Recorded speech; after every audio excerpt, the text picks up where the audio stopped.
2024 के लोकसभा चुनाव का नतीजा आ चुका है और पवन सिंह चुनाव हार चुके हैं। पवन सिंह काराकाट लोकसभा क्षेत्र से चुनाव लड़ रहे थे। पवन सिंह काराकाट लोकसभा क्षेत्र को इंटरनेशनल लोकसभा क्षेत्र बना दिए थे। पवन सिंह जब से कहा था कि काराकाट लोकसभा क्षेत्र से हम चुनाव लड़ेंगे तो मुकाबला त्रिकोणीय श्रृंखला हो गया था और नतीजा भी जब लोकसभा चुनाव का आया तो काराकाट लोकसभा में त्रिकोणीय श्रृंखला ही देखा गया। हालांकि पवन सिंह चुनाव हार चुके हैं। एक बात तो अब सिद्ध हो जाता है कि पवन सिंह से आपको सीखना पड़ेगा कि जब भी कोई एक्टर, एक्ट्रेस, सिंगर कोई भी लोकसभा का चुनाव लड़े या विधानसभा का चुनाव लड़े तो उसमें भीड़ काफ़ी जुटता है। जो भीड़ होता है जरूरी ये नहीं कि वो वोट में तब्दील हो जाए। पवन सिंह भी जब काराकाट लोकसभा क्षेत्र में घूम रहे थे, जब वोट मांग रहे थे तो वहाँ पे पवन सिंह के साथ काफ़ी भीड़ देखा जा रहा था। लाखों का भीड़ रहता था। पवन सिंह जिस क्षेत्र में चले जाते थे, जिस क्षेत्र से पवन सिंह गुजरते थे, लेकिन आज उसका नतीजा कहीं ना कहीं नतीजा जो है पवन सिंह को झकझोर रहा होगा, क्योंकि पवन सिंह काराकाट लोकसभा क्षेत्र से चुनाव हार चुके हैं।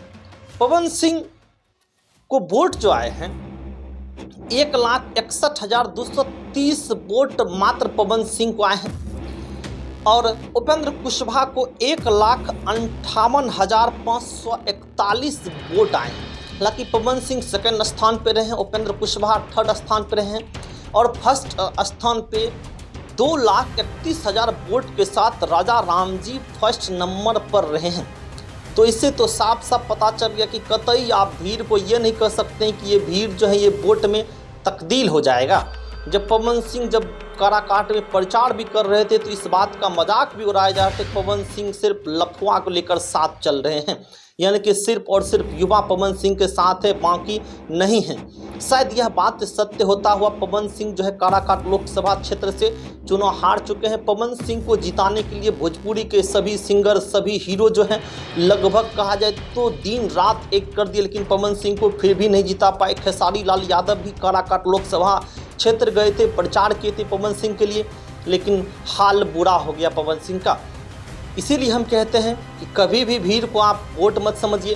भीड़ एक्टर, एक्ट्रेस, सिंगर को देखने के लिए भी आते हैं, आप उसको वोट कभी नहीं समझ सकते हैं। हालांकि एक बात तो ये भी पवन सिंह ने सिद्ध कर दिया कि ना खेलब खेलबे बिगाड़ दे।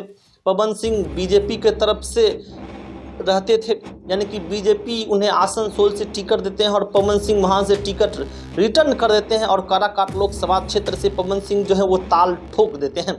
जैसे ही ताल ठोकते हैं पवन सिंह तो त्रिकोणीय मुकाबला हो जाता है। उपेंद्र कुशवाहा, राजा राम और पवन सिंह, ये त्रिकोणीय श्रृंखला वहाँ पे देखा जाता है। और पवन सिंह अगर वोट भी काटेंगे तो पवन सिंह किसका वोट काटते, तो पवन सिंह बीजेपी का ही वोट काटते, क्योंकि काराकाट में सवर्णों की संख्या अच्छी खासी और सवर्ण बीजेपी को जहाँ वोट करते थे वो सवर्ण पवन सिंह को वोट किए, जिसके वजह से कि वहाँ से उपेंद्र कुशवाहा जो है वो थर्ड नंबर की पार्टी बन गई। यानी कि थर्ड नंबर पर उपेंद्र कुशवाहा जी चले गए। पवन सिंह के आने के वजह से पवन सिंह ना जीता, ना उपेंद्र कुशवाहा को जीतने दिए पवन सिंह सारा खेल ही बिगाड़ दिया और वहाँ से राजा राम सिंह CPI-ML के नेता जो हैं वहाँ से चुनाव जीत गए।